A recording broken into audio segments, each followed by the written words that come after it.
Hi everybody, welcome to the Ric Wesley Show. I'm DJ Foster, joined by Grand Valley State head men's basketball coach Ric Wesley. Coach, thanks for joining me today.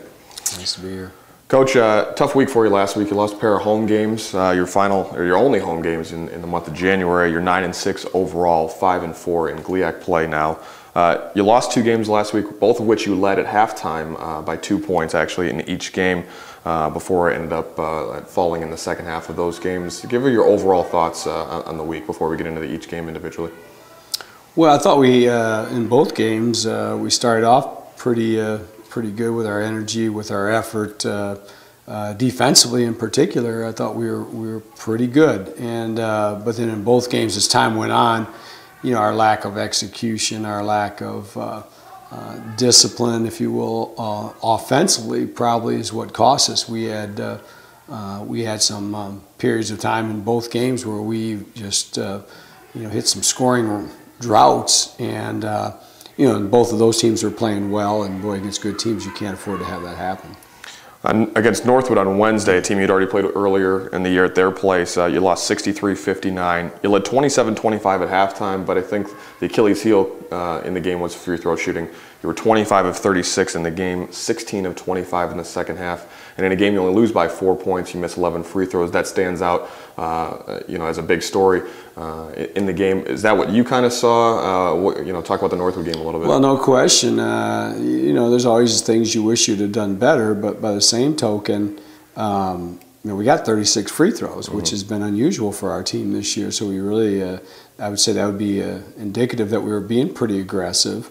So to get to the line that many times is really encouraging. But then, like you say, we missed 11. Right. I think we missed maybe 7 in a row or something like that midway through the second half when the game was in doubt. So that was a huge thing.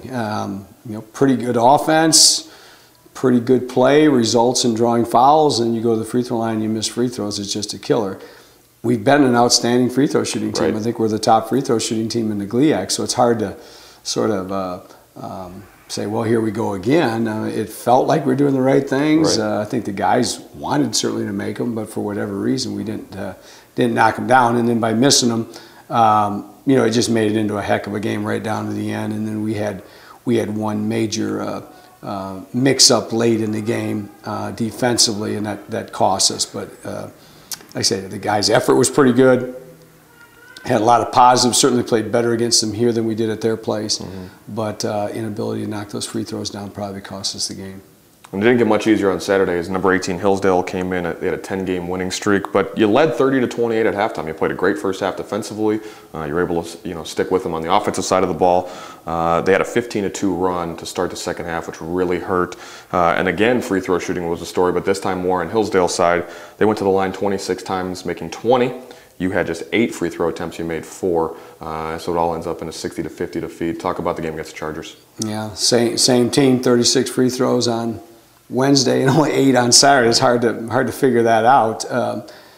Again, I thought the start of the second half in particular, we really didn't have good offense. We made some just really bonehead type passes, plays. We missed a couple layups in there. I think we had one possession where we had 3, maybe even 4 tips, offensive rebounds. I mean, none of them were just, all by yourself. There's bodies in there contesting you, obviously, but God, we're right there, and we can't seem to get it in the basket. And, so we had several things go wrong offensively, and at the same time, they weren't really, they didn't come out just scoring at will, but it was our lack of offense to match the offense that they were having that really cost us. So had some good defensive possessions where then the ball got knocked out of bounds, and then they got a chance to reset. And every time that happened, we'd play good defense for 28 seconds, and something would happen. They'd get a reset, and they scored, I think, on every one of those. So they're a very good team, veteran team, 3 seniors, 1 junior, really a veteran group that's been together. They operate well, and clearly they're kind of the team to beat in our league right now. So would have been hard to beat them no matter what. We gave it a good shot. Could have been a little better if our offense was a little better in the second half. Well, and the rigorous GLIAC schedule doesn't get much easier for you this week. You go up to the Upper Peninsula. You take on Northern Michigan this Thursday night at 7:30. Then you have Michigan Tech Saturday at 3 o'clock. I guess the good news is it's teams you beat already this year. You beat both teams on December 18th and 19th. You beat Northern by 7, and you beat Tech on the overtime thriller where James Thomas made the three-pointer. So at least you have that going for you. That's a silver lining. It's always tough to go up there and play, but it's a team you've seen so far and you know. So just talk about the weekend that you have. Well, it seemed like that was 2 years ago we played them, so I don't know how much, if any, carryover from those games. Both teams are very tough to beat. Northern Michigan, obviously they've got one of the bigger guys in Benson, and their front line guys, their forwards are really playing. Craig and Taylor, they're really playing well now. Stampley, their freshman guard, is one of the top freshmen in the conference. So they really gave us a tough game here. They really pressured out on the floor.